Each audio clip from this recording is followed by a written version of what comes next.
Hi, I'm Angela, and this is my baby, Ava.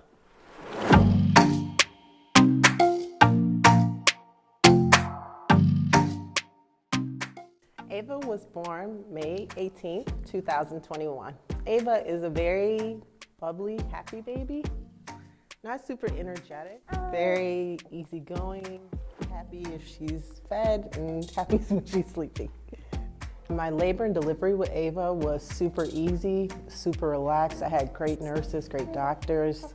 It was planned, so there were no surprises. I got an epidural. When I first came in, because I was there at 34 weeks, they, asked me if I wanted the epidural or if I wanted to wait because my labor was actually being induced. So I, of course, opted in for the epidural. I got an epidural because she is my third baby, so I knew kind of what to expect, and I was all in for an epidural. If I don't have to go through any extra pain, I'm not gonna go through it. I had a vaginal delivery with Ava. There was no reason for a C-section. She was breech at one point, but she had turned around weeks before birth, so we knew that it would be a vaginal delivery unless something changed. It was actually super easy with her. She was coming out. I didn't feel it at first. She kind of pushed herself out. They actually told me don't push, so I didn't push. They were waiting to grab the team of doctors. And I looked down and the baby had already came out by herself. So she kind of pushed herself out, which was a new experience for me. This was my third pregnancy. With this one, I didn't have a lot of cravings, but I couldn't drink regular water. Every time I would drink water, I would vomit, which was a new thing that I, hadn't experienced with my other two children. So I drank a lot of mineral water with her. That was the only thing she would let me drink, which apparently is a real thing.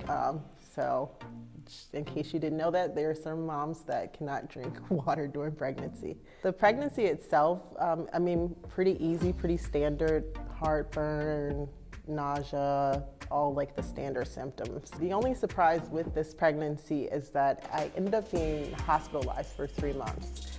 My water broke early with Ava, so when that does happen, you have to stay in the hospital. There's no other treatment, there's nothing else they can really do. It's just stay in the hospital and monitor you.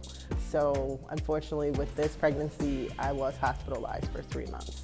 So being hospitalized for 3 months was definitely the hardest thing I've ever been through.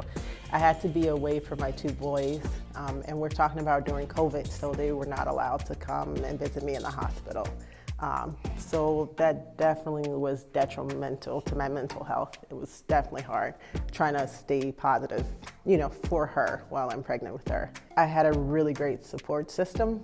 Her dad was there every day that he could be while still taking care of the two boys at home and still working from home. It was a lot.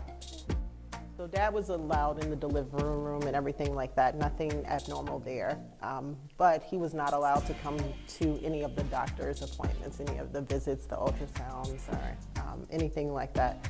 And the only other difference was being in the delivery room. I also couldn't have my mom there, who was there for the other two children. I'm not a first-time mom. Ava was my third. I have two boys. And really adding her in didn't make a huge difference. I feel like after two, it's kind of just everything goes at that point, your experience. And adding one more actually doesn't change the dynamic as much as you would think it does. Adding a second was a lot harder of a transition than going from 2 to 3.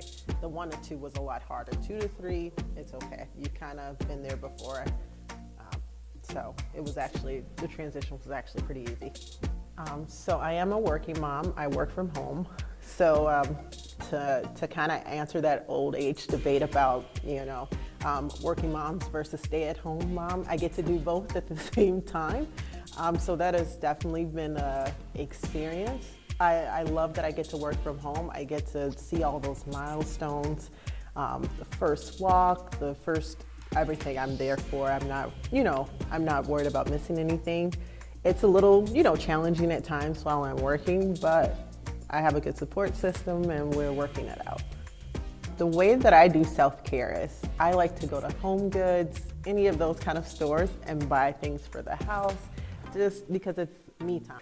So as you can see, this is a big family. That means I definitely need a big support system as well. So in addition to Dad, I have my mom, who is an amazing, when we do need to get out, have a date night, anything like that, she's there right away. She loves these kids like they're her own. So, yeah. My acting career didn't really take off until, I was older, which is nice. But speaking about support system, it is a handful, as you can tell, having such amazing kids. But what Grandma brings to the table, that support she gives us is amazing, because not only are we mom and dad, but we're also, husband and wife, so we have to take care of that as well. So it's amazing. The support system is very important. When we had Dean, our first child, we were very preoccupied on being first-time parents. But when Matt came around, that was probably the most challenging part on my end for keeping us a priority. He was such a handful. So we spent so much time making sure that we didn't, what's the word I'm looking for? I think with Matthew, our second born, we spent so much time just on Matthew in general, because he's a busy kid and he required a lot of our time and attention. So it really was a challenge for us to get back to focusing on the relationship and not just being mom and dad. Yeah, because Dean got to the age, he was such a good child, such a good baby, that we were getting to the age where we started going out on dates again and kind of spending time together. Yeah. And once Matt came along, it was... He didn't sleep through the night. It was a little overwhelming. Yeah. So that kind of when, that was kind of like put up on a shelf. But once he got a little older, we started again. Dating each other. Yeah, dating each other, giving the opportunity to have the kids spend time with the grandma, while me, her would grab a bite to eat, watch a movie, the whole 9 yards. Now with Ava, I don't know how when you're younger somebody doesn't tell you how much time kids take. It's kind of important. Because you kind of get lost in the everyday. Everything is such a routine with them that, being spontaneous and, having your moments as a couple really keep, is it a spark or is it still a flame? I'm not going, but I think that's kind of important. It's a spark. It goes into a flame. It goes back and forth. Yeah. It turns off again. Yeah. It just depends on the day.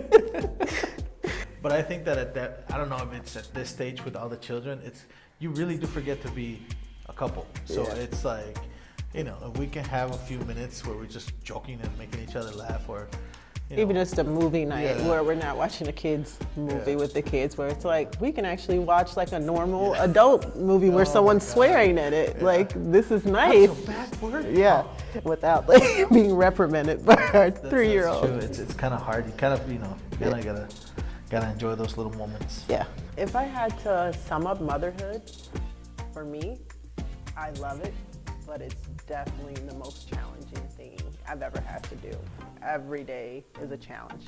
And I love my kids. Absolutely love them.